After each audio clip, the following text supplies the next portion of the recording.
Ուրեմն հարգելի ջրհոսներ, եկեք տեսնենք ինչպիսին կլինի ձեզ համար օգոստոս ամիսը եւ ձեր հորար քարտեզն էլա պատրաստ օգոստոսի համար, սկսենք աշխատանքից, ձեր հարաբերությունների եւ գործարար կապերի 7-րդ տանը առյուծը արկա է մոլորակների հզոր կուտակմամբ, արև Յուպիտեր եւ հետընթաց Մերկուրի, սա նշանակում է, որ աշխատանքում հիմնական շեշտը դրվելու է բանակցությունների, պայմանագրերի եւ համագործակցության վրա։ Հետընթաց Մերկուրին հուշում է, որ պայմանագրեր կնքելու փոխարեն ավելի լավ է վերադառնալ հին գործընկերներին, վերանայել նախկին համաձայնագրերը կամ շրջանառության մեջ դնել հին նախագծերը։ 6-րդ տան ուրեմն խեցգետինը գտնվող Մարսն ու Ուրանը կարող են բերել անսպասելի փոփոխություններ աշխատանքային գրաֆիկում կամ հանգարցակի առաջադրանքներ, որոնք կպահանջեն արագ արձագանք ձեր կողմից։ Ֆինանսական ուրեմն ձեր վիճակը անձնական միջոցների 2-րդ տանը ձկներ գտնվող Սատուրնը եւ հետընթաց Նեպտունը պահանջում են խիստ կարգապահություն, սա եկամուտների եւ ծախսերի հստակ պլանավորման շրջան է, խուսափեք անորոշ ֆինանսական սխեմաներից եւ կասկածելի ուրեմն ներդրումներից։ Եվ հաշվի առնելով Մերկուրիի ընթացքը խորհուրդ չի տրվում այս ամիս գնել թանկարժեք տեխնիկա կամ կապիտալ եւ ներդրումներ անել։ Ուրեմն 7-րդ տան ակտիվությունը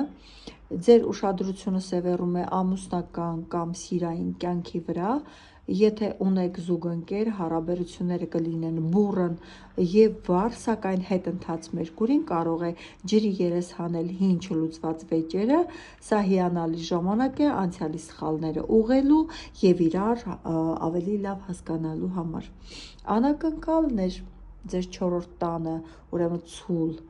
գտնվող լուսնային հանգույցը հուշում է, որ կարևոր զարգացումներ կամ կայունություն է սպասվում ընտանեկան հարցերում եւ կացարանի հետ կապված գործերում։ Տեսեք 6-րդ տան առողջության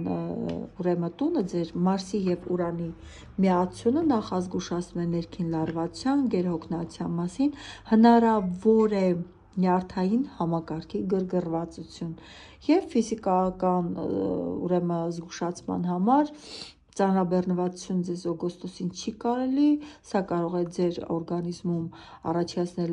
բորբոքումներ կամ վնասվածքներ եւ պետք չի, որ դուք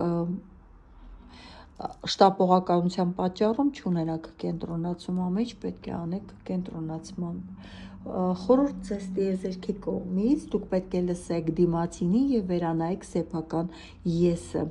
Ձեր առաջին տանը գտնվող Պլուտոնը հետընթաց հուշում է, որ դուք անցնում եք անձնական խորը տրանսֆորմացիայի փուլ, տիեզերքը խորհուրդ է տալիս հրաժարվել հին եսասիրական սովորույթներից եւ սովորել համագործակցել աշխարհի ու մարդկանց հետ, հաշվի առնելով նրանց կարծիքները։ Անակնկալը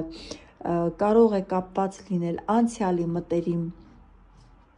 մարդու, նախկին սիրեցյալի կամ հին գործընկերոջ հանկարծակի հայտնվելու հետ, ով կբերի հետաքրքիր առաջարկ կամ հաճելի հուշեր շնորհիվ 7-րդ տան հետընթաց Մերկուրիին։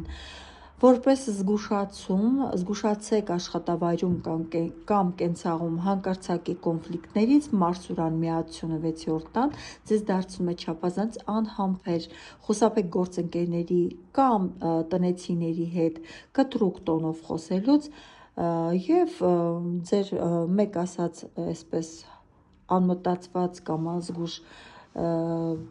խոսքը կարող է լրջորեն փչացնել ձեր հարաբերությունները ընտանիքի կամ մտերիմ մարդկանց հետ։